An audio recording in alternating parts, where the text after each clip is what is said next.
In Fabric was written and directed by Peter Strickland, who directed The Duke of Burgundy. It's from A24 Studios, who most famously did Waves, Hereditary, Midsommar. They're building up a nice base of great movies that they're producing, divisive movies. I understand that there are some people that are on both sides of every single one of those movies I listed, and they've done other ones I need to check out their complete catalog because they are my current favorite movie studio. They just seem to get what good filmmaking is. The movies don't have the biggest budget, but they make the best use of it. And yes, they're art house horror, art house drama, but they're also good to, for the mainstream audience, even if said mainstream audience is a little bit divided. In the case of this movie, it stars Marianne Jean-Baptiste, Sidse Babett Knudsen, Haley Squires, and Gwendolyn Christie. And I apologize if I got any of those names wrong. I tend to struggle, especially with some foreign names. And in the case of this movie, I hope that you like throwbacks to Italian horror, British horror, and that kind of stuff, because a lot of synth music is popping up into this. You're either going to love the synth music or you're going to get sick of it. And I was kind of on the fence about both of it, on both sides of that. I at times got sick of it, and then at other times I didn't. There was a really good, tone about this movie at first. The phenomenal opening credit sequence reminded me very much of a Dario Argento movie, just with, the music and the pacing of the credits and that kind of stuff and the still shots. It was really well done. Peter Strickland obviously was very influenced by Dario Argento, at least initially. And I'll get into spoilers here in a little bit, but the main crux of this movie is a department store where a killer dress is housed. That's right, it's about a killer dress. Horror has peaked, cinema has peaked, shut down everything, we don't need to do anything else. I'm kidding, of course, because there's plenty of other movies coming out, but when you are doing a movie about a killer dress, you need to have a good tone about it. When you're going to do horror, but also like a dark comedy underneath it, you need to pace yourself. In the case of this movie, it's two halves. There's one character that has a dress, there's another character that has a dress, and it doesn't keep up its pace for the entirety of the movie. Now, first impressions were good with that credit sequence and the music and the fact that we focus on Marianne's character, Sheila, who is a recent divorcee. She has her son. She's working at a bank and goes out on dates. And, she's a lonely woman trying to get back into the dating scene. She's in her early to mid 50s. They don't really specify all that. But she is, trying to get back into this. She goes to the department store that Sidse's character runs, Jill, and she is running she's running a really good department store where she has a very good technique of, you would think, creeping people out that she's trying to sell stuff to, but no, she just has a way of selling people things that they should want and saying, hey, you're really going to love this, you're going to love this item. And in particular, the red dress is what leaps out to Sheila. And as things go on, she buys it. The date goes not all that good. It seems, like some dates, it doesn't really go all that good, but she's suddenly haunted by visions of what's going on with this dress, because this dress has some kind of malevolent demonic presence about it. And she even tries to wash it at one point, and it, wrecks the washing machine, which is another thing that factors in a little bit later into the movie. She gets her arm cut. A lot of violent shit happens. And then later we shift to where the dress moves on to another person. Now, yeah, you might think the whole thing about a killer dress is silly, and you're right, it is completely silly. And there are scenes in this movie that work, there are sequences in this movie that work. There are some that I think are just done for the sake of a throwback to Italian horror without getting the idea that you can do a throwback. You can pay homage to Italian horror and to British horror, but sometimes it just doesn't work. And if you do weird for the sake of weird, it doesn't always work. Now, I will say this was better than another horror movie that people told me was really good, Ghost Stories. That was a movie that I believe was released last year that I did not particularly care for. It was a pseudo-anthology horror movie that I just didn't think worked when it tried to tie everything together. This one worked better when it tried to tie everything back to the department store. And Sidse was actually, or Sidse, however you say her name, was phenomenal. She was very good as a shopkeeper. She was very creepy, but also just had that really good tone about her. I mean, you don't really find out too much about the, basis of why the department store is the way it is, though.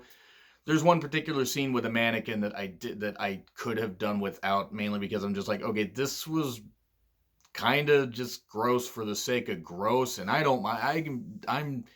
I watch a lot of horror movie shit and can put up with a lot of stuff, and I'm just like, this is unnecessary. It's kind of gross and unnecessary, and I just didn't understand. It wasn't that it was particularly vulgar. This I just didn't understand why it needed to be done because they didn't explain any of it. Yeah, it was left open to interpretation, but it was still weird, and not necessarily in the best way.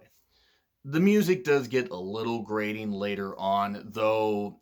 There's this overriding theme of the department store, being this place that everybody wants to come to get dresses, clothes, whatever. And it's a very it's the place that it's a place that everybody wants to be, even though there are these creepy cultist witchy people running it. And there's nothing wrong with witchy people. You can be a Wiccan all you want, but it's just the way this was done was a little bit odd. But I guess it's the whole point of retail. People are going to gravitate towards shit that they want, regardless of the weird creepy people running it. Oh, hi Walmart, I didn't see you there. But that aside, I'm going to get into spoilers now at about 6:30 here, but the whole point of this movie was I'm not really sure, and I don't think that the movie exactly knew either, because it lost its way after about the first hour and 5 minutes. It sort of found its way for a little bit in the second half, but it never really captured the magic of that first hour. And I don't know exactly what the reason was. But anyway, actually, it's a little bit past 6:30, so I'm going to get into spoilers here in a little bit. If you're going to be watching this movie, you go in with an open mind. It is definitely unique, and it's definitely unusual. And you're going to laugh quite a bit at the fact, oh, yeah, it's about a killer dress. A killer dress. It's just absolutely ridiculous. So if you're still watching at this point, we're going to get into spoilers. 3, 2, 1, and go here at 7 minutes. So, okay, Sheila has the dress. She gets a rash from this dress, and she's not sure about it. She gets her arm cut on the, from trying to unplug the washing machine. That the dress doesn't like being washed. I don't exactly get it. Maybe it's not machine washable. You need to hang it. You need to use the right fabric softener. Or demons don't like to be clean. Demons are funny that way. So, she has a second date. Things get a little bit weird.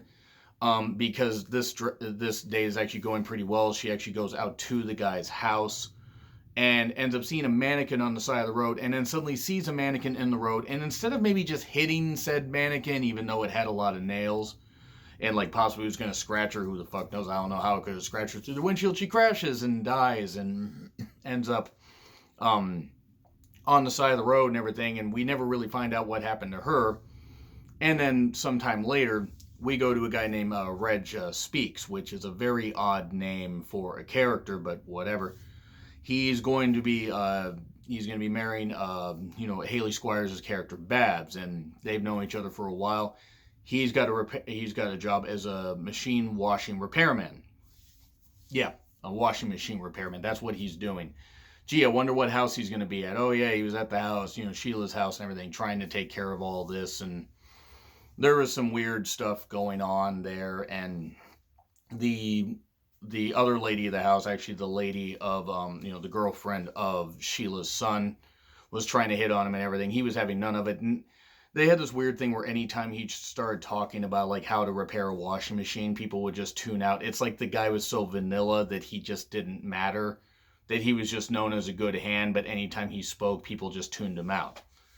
Oh, and also earlier, just before that, he was out with a whole bunch of buddies drinking, and one of them had bought that dress at a discount store. That same demonic dress, and it had him put it on after he got alcohol spilled on him at a night at the bar. So yeah, a guy in a dress and everything and getting teased about it and all that. And then he gets the rash, his girlfriend puts on the dress, she gets a rash. Again, right after Sheila died, it lost me right there. And I'm not saying it never got me back. There were some weird moments, but then you had the whole mannequin scene earlier that I talked about, where these two women, including the shopkeeper, are like massaging and like stroking this naked mannequin woman, and it's even got pubic hair on it, and she even sticks her fingers in a bloody vagina that the thing has, and it was really, really odd. And there was even an old employee, an old man there, that was jerking off to it, because I guess that's apparently what you do in retail. I've never done it in retail, but I guess people deal with retail sales differently. It was very, very strange, and that synth music, once again, does start to beat you over the head. And I was pretty excited to see this movie. Now, it is comical, it is ridiculous, and it is silly. Oh, and then the department store burns down at the end, and it seems like everybody dies. Okay, well, we then get the shopkeeper getting in a lift that she had used before with part of a mannequin, and going through sections like underneath the department store, where you see Sheila sewing a dress, you see Babs sewing a dress, you see others sewing a dress, Reg Speaks, you see others, and you see so many others, and so many other stations that are open. So basically it's an entire network of like a demonic sweatshop or something. I'm not really sure what exactly the deal was. I have no problem with movies being left open to interpretation, and maybe there are other movies that I need to see before I totally get this. And I'm not as brushed up on my Italian horror as I probably should be, but it had its moments. It was good for the first half. I will give it that much credit. It was actually going to get like an A- for the first half. The problem is the next part gets like a C. And it wasn't bad. Do not get me wrong. This was actually a pretty enjoyable movie. I'm going to average it out to a B. It was a good movie despite the weirdness and despite some of the scenes that maybe didn't always work for me. There was a nice tone about it, and I liked the performances, particularly from Sheila, or from Marianne as Sheila. And Sidze, she was very good. Probably one of her best performances, at least currently, or at least, in current years. So I'm going to say B. Let me know what you guys thought of In Fabric, or maybe you pulled above my head. If not, let me know in the comments what you think. Like, share, subscribe, Twitter handle in the description. I'm John Ritland. I'll see you soon.